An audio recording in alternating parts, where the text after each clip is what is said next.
Zohran Mamdani's victory over Andrew Cuomo in the Democratic primary for mayor is causing waves within the party. Assemblywoman Rodneyse Bichotte Hermelyn is the head of the Brooklyn Democratic Party and was an early supporter of the Cuomo campaign. Following Mamdani's victory, she released a statement saying she supports Mamdani in the general. We actually caught up with her on election night. I've worked with Mamdani, and he's done some incredible things. New York City has been looking for a change, and they got change. So I'm looking forward to working with him, and I will be endorsing him as the nominee for the Democratic nominee of New York City. And Rodneyse Bichotte Hermelyn is in the studio now. Thank you for being here. Have you spoken to Mamdani since making that announcement about his endorsement? Oh, yes, I have. I actually spoke to him today, and we're just looking forward to working together and unifying the party and making sure that we have another great victory this November. And talk to me about, Cuomo. Have you spoken to him as well? I know you were a supporter of his. You also called for him to resign in 2021. So any regrets about that? How are you feeling about your relationship with him at this point? Right. Well, look, I still stand by due process and that the fact that these allegations, there were no findings. So I definitely stand on that. I did speak to him on the night of the primary. And, he didn't give me any indication that he was going to run in the general election. But he understood, and I told him that I'm supporting Mamdani. So he understands as a Democratic leader, that's the right thing to do. So he didn't tell you that he's not running? You just didn't get the sense that he... I just didn't get the sense, yes. Gotcha. What about Mayor Adams? Where does he fall in all of this? Do you think he has a chance at winning? I mean, a Democrat, but not running as a Democrat, but rather on an independent line? Well, I think it's going to be very difficult for Mayor Eric Adams. Although he has a lot of following, there seems to be some momentum based on the social media response to his bid for the general election. But I think by the time we get to November, I think the Democratic Party will be fully unified behind Mamdani.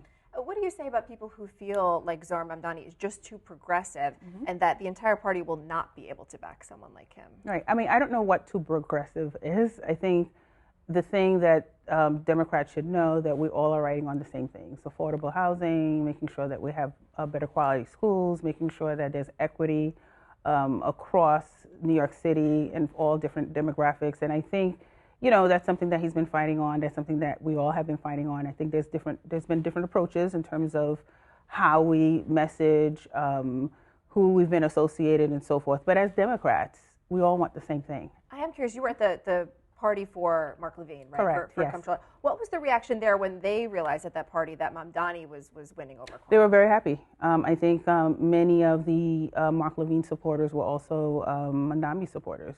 Do you think there is a generational shift? What did Mamdani tap into, I guess I'm curious, that made him so successful? He did what all candidates should have done. He did a very grassroots approach. He left no community untouched. He reached out, obviously, to the younger generation, but he also reached out to the seniors. He reached out to the Asian population. We had a number of Jewish communities that also supported Mamdani. You had Staten Island, that's a very, very conservative, and he had a good showing in Staten Island. So, he did his work, and I think the message here is you can't take any voter for granted. How do you think Mamdani wins over other Jewish voters? I mean, even if he has some Jewish supporters, he does have a lot of Jewish people who feel like he is not looking out for them or protecting them. So what do people need to hear from him over these next several months to make them feel better about that? But I think he already started doing that. I mean, I think he's been on national TV, and I think he's been seen as more of the mayor to be more pragmatic, understanding, and being sympathetic to a lot of these issues. He's definitely talked about all the anti-Semitic threats that the Jewish community is facing, and that he's going to be pouring additional funding to make sure that they're secured.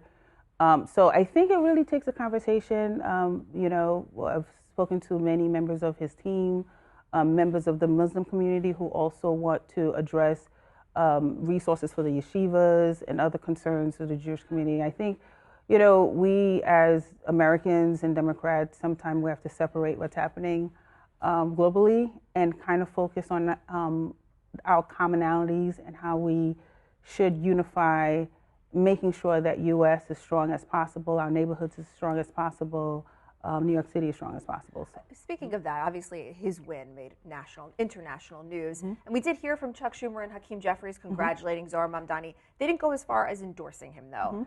Do you think top leaders like that need to stand behind one candidate and endorse Zohran Mamdani? I mean, would you hope for them to do something like that? Yeah, I think so. I mean, I'm probably the only leader who came out for him immediately, and that's because I have a prior relationship with Mamdani. We've worked on a number of campaigns, affordable campaigns together. But I do think so. I think it does take conversation on how collectively leaders like Hakeem Jeffries, who we're hoping to take over the House soon, should meet with Mamdani. And, obviously there were kind of different forces. You had the DSAs, and you had more of the moderate yet progressive folks who been behind of Hakeem. And really we want to make sure that collectively all Democrats are together and behind, not only behind the next mayor to be Zohran Mamdani, but also the next House leader to be Hakeem Jeffries. All right, Rodneyse Bichotte Hermelyn, thank you so much for your time. Good to talk to you. Good, thank you so much.